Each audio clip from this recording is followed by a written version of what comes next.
What's up guys, today we're going to be testing how the FMS Ranger V2 handles in extremely heavy rain. Here we go.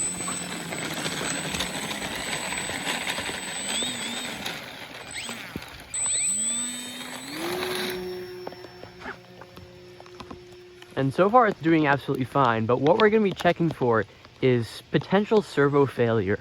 I doubt this is going to happen, but you never know.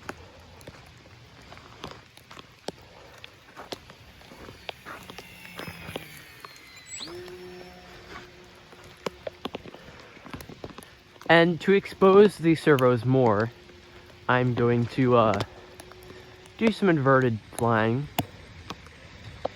So let's get into that. Unfortunately, it's very cold out, and I'm not wearing very much protection. We're going to start with an extremely low inverted pass here. And let's see how low we can get. I'm not very skilled at inverted flying, but I have some practice in, so I'm not too terribly worried. Whoa, just had a little panic there when I passed myself because I lost sight of it for just a second and almost hit the power lines. Alright, well that's a good reminder. When you're trying to pull out of being inverted, you do not want to use the elevator, which I just did, my mistake. You should use just the aileron, or if absolutely necessary, use down elevator. I used up elevator there, that was just instinct. When you're in a sticky situation, generally you do want to use up elevator, but the opposite is true when you're flying inverted. So let's try another low pass, hopefully without the little panic at the end. It is kind of hard to see the Ranger in cloudy weather, just because it's kind of white and doesn't have the hugest profile. Whoa, kind of swooping down there. There we go, that was a lot better. And this is how you want to get out. Just the aileron or the down elevator if you need so. Yeah, so far I'm not seeing any issues, but I'm gonna get very high up and then I'm gonna stall it so the speed of the plane isn't stopping anything from happening. Okay, it looks like we've gotten ourselves into a little prop hang here, but it doesn't have enough power to sustain that. So we're actually just going to end up stalling out of that. This is what I was planning on. One thing that will be a downside of flying the Ranger in rainy conditions, especially if you're on a kind of gravel, dirty road like I am, is especially if you're doing touch and goes or repeated takeoffs and landings, you are going to get very muddy wings, which I will show you at the end of this video. But right now, let's just do a touch and go to see if it behaves any different on an approach.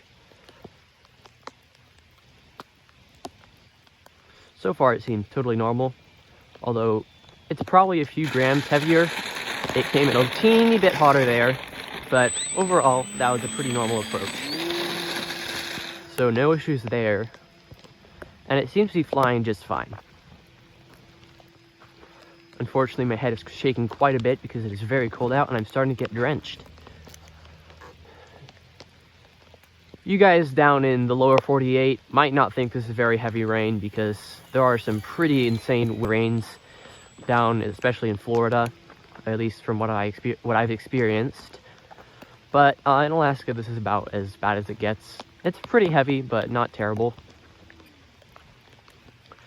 The snow gets pretty bad though. Oftentimes you can't even see in front of you when it's snowing. We do have a car coming, so I'm gonna abort this go around.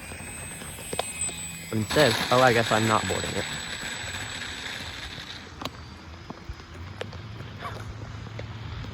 That was cool. I kind of kept the nose off the ground there. Let's see if we can do a one-wheel touch and go. This is not my forte. You kind of have to get into a side slip situation and keep your throttle up, but not too high, just enough to keep you flying. Dang it, I'm not supposed to set that off. I get in trouble with the city, and we've gone too far. All right, well, that did not happen. I think we're running a little low on time here. We only have a minute left on our timer. And the plane can usually fly for about 30 seconds after the 5-minute timer, or maybe even a minute and 30 seconds depending on how you manage your throttle, which I've been pretty lenient on. I could just catch it right now, couldn't I? Whoa! Not quite that stupid. But up it goes. Look, no hands. Yeah, it seems to just handle just fine. It tends to go down a little bit more. Generally it flies straight, but when you lower the throttle when it's rainy out, it wants to lose that altitude, probably because there's a little bit of weight gain going on. But not much. Alright, I think I'm gonna bring it down now. Yeah, it seems to handle the rain just fine. So, that answers that question. There is no problem with flying the FMS Ranger in rain. Wind and rain might be an issue. That might cause some problems, but just rain seems to be fine. And here we go. Alright, and now I'm going to show you guys the downside of these repeated touch and goes.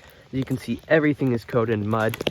When there's less rain, it actually isn't as bad. When there's less rain, it's actually worse because the mud is more concentrated. But yeah, this is generally what you'll see if you're taking off and landing with the FMS Ranger on a muddy or rained on gravel road.